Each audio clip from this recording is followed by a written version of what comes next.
Howdy y'all, Fuzzy Biker here. Welcome to Throwback Thursday. We are in the magic back room at Baxter Cycle, surrounded by an amazing assortment of British hot rods.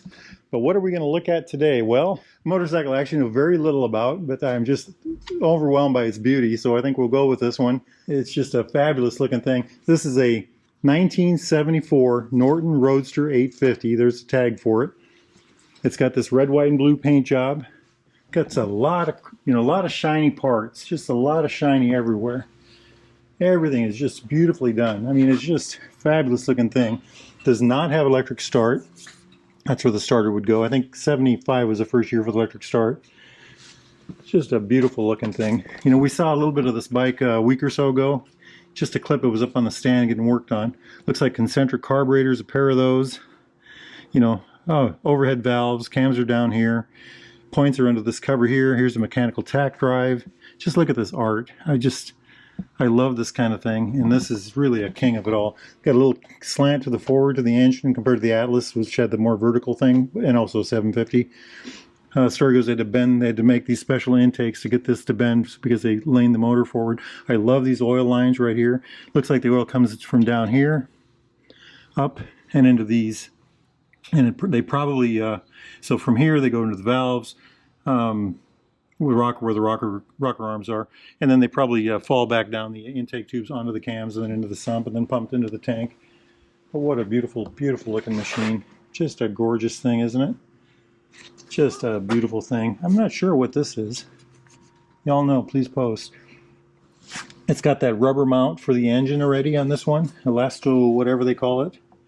Dual down tube frame. Here's the coils. I'm sure there's two of them. Yes, there are. Isn't that just gorgeous? And of course this beautiful paint. Just look at this thing. Absolutely. You know, this is not original paint, of course, but just so well done. I love it. I love it. These kind of adjusters on the rear. Got these pencil pipes in the back. This is the Speedo drive back here. Spoke rims, of course. Nice back end here. Just a beautiful thing. Beautiful. Let's jump up here. Check out this whole front end. So this is probably the beginning of the disc brake era. But look at this. Let's just take a good look at this. Just soak that in. Metal fender. You know, these beautiful, everything's just... Anyway, the beginning of the disc brake era says Norton Lockheed. So Lockheed was a creator of these brake systems that they were using.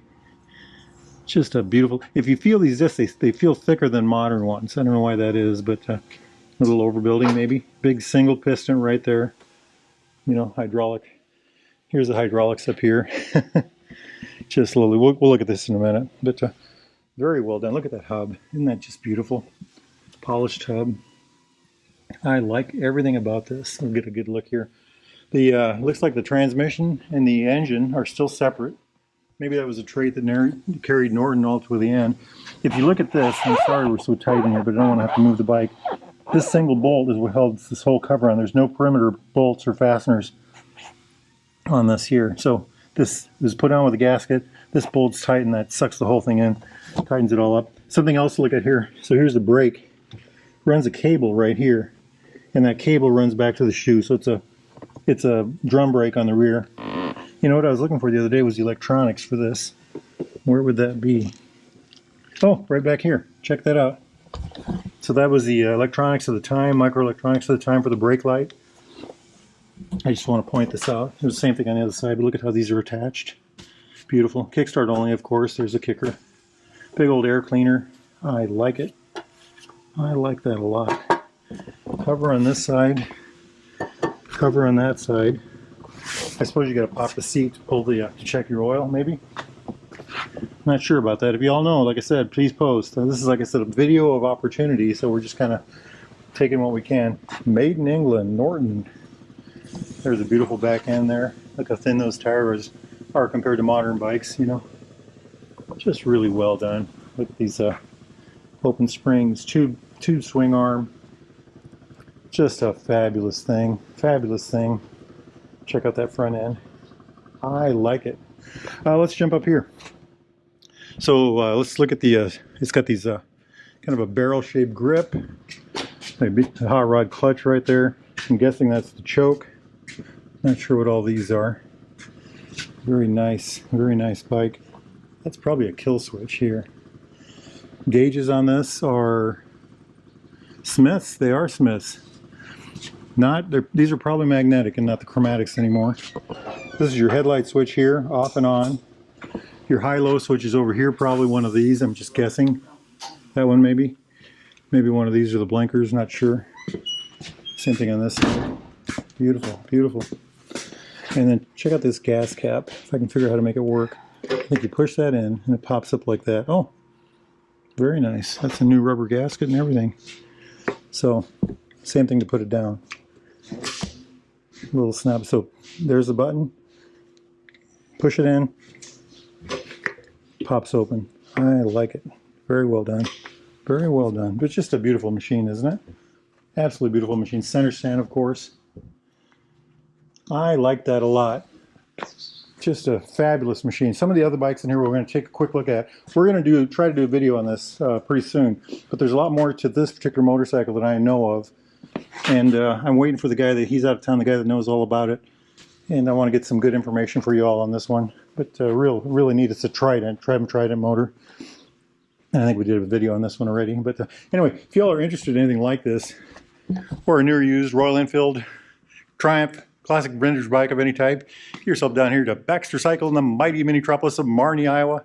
Parts, gear, anything like that. They've got the largest assortment of classic British motorcycle parts in all of North America. They've got warehouses full of this stuff. They can help you out. BaxterCycle.com, my friends.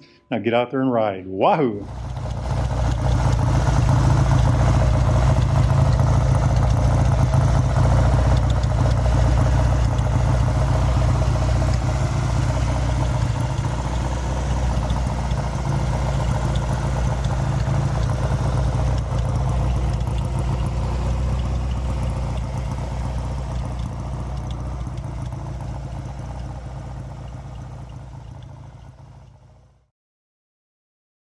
Look at this. These were just kind of sitting here when I pulled up earlier. This is a matchless of some sort. I don't know enough about them to tell you what they are, and the people that know aren't here today.